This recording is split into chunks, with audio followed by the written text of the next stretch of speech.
Fala galera, hoje eu vim falar aqui de um tema, né, na verdade de um assunto que eu fiquei muito feliz em descobrir, que é que em Harvard estão fazendo estudos comparando doenças entre humanos e animais. Lá na verdade hoje já existe um laboratório exclusivamente para fazer uma relação entre as patologias dos animais e dos humanos, tanto no sentido físico, das patologias físicas, quanto das patologias psiquiátricas, né, ou psicológicas. E aí, para falar um pouco sobre isso, eu vou falar um pouco sobre a história, né, de como isso começou lá.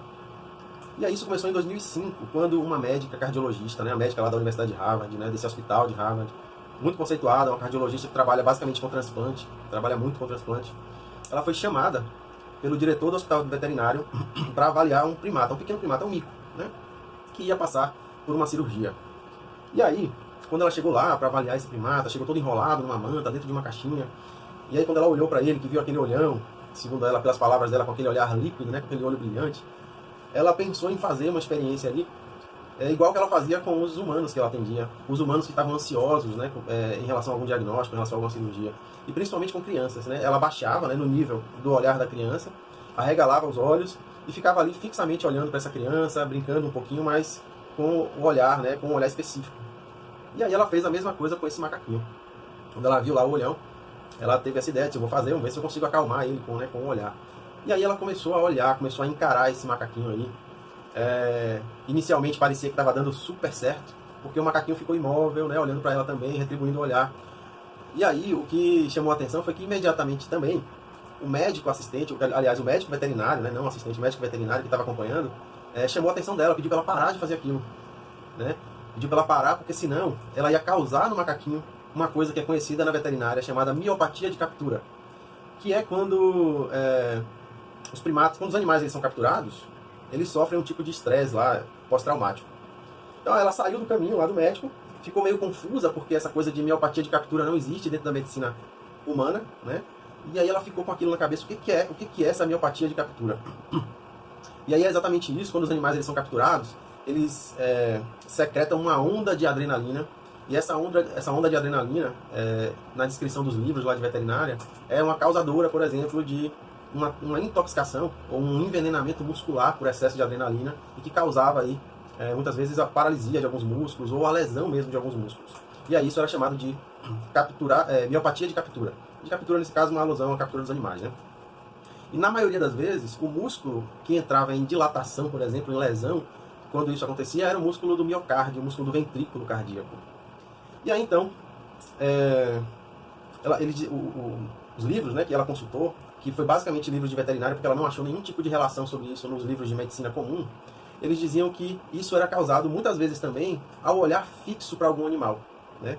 Porque quando a gente olha fixo para um humano é uma coisa, quando a gente olha fixo para um animal, na natureza isso é diferente, né? O olhar fixo humano pode até querer dizer, não, né, você é fofinho, eu vou te ajudar, fique tranquilo.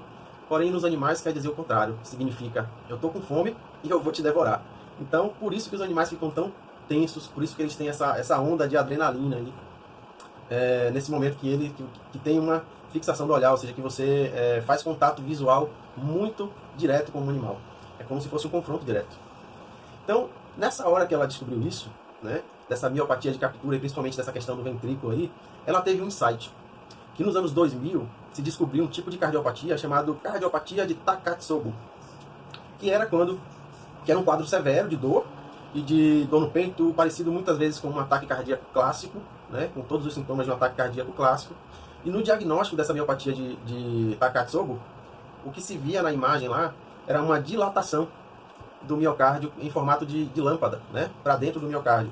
E isso trouxe repercussões aí para muitas pessoas, e foi feita uma relação na época de também problemas, vamos dizer assim, emocionais. Então, quando se lê sobre essa miopatia, se diz que a causa, por exemplo, são de pessoas que tiveram uma perda de um ente querido, foram largadas no altar, ou tiveram uma perda financeira muito grande, uma falência inesperada. Quando a gente avalia isso, agora saindo do contexto dessa história e vindo para o contexto da medicina germânica, quando a gente avalia essa dilatação do miocárdio, a gente vai para os conflitos de sobrecarga, né? Que é estar sobrecarregado em relação a uma outra pessoa.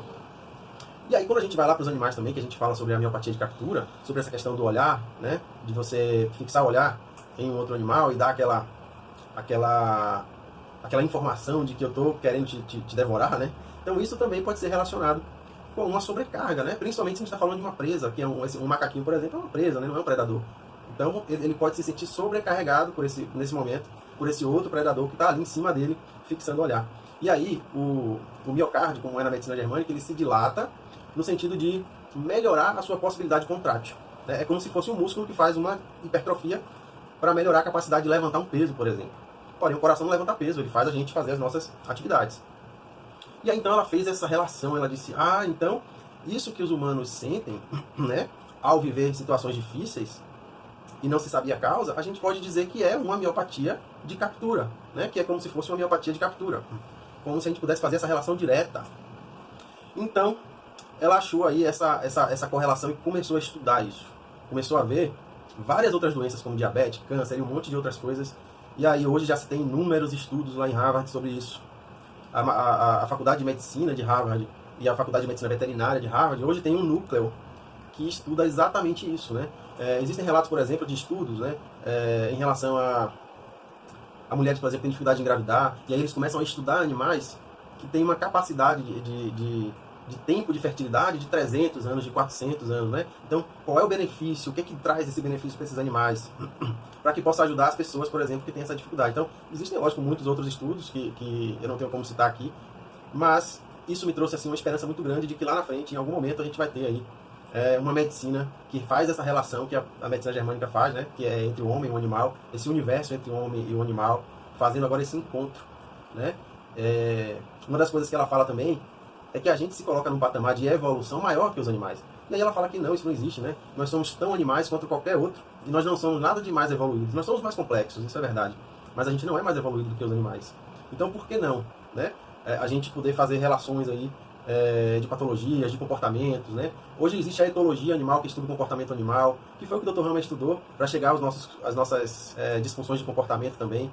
Então, isso era o que eu tinha para falar para vocês hoje aí, que eu fiquei muito feliz. Já tem um tempo que eu tenho estudado sobre isso, que eu tenho visto isso. E aí eu resolvi trazer isso para as pessoas aí também que acompanham o meu trabalho na medicina germânica, aí, que estudam medicina germânica, que é meu aluno aí. Beleza? Espero ter empolgado vocês aí também. Um abraço.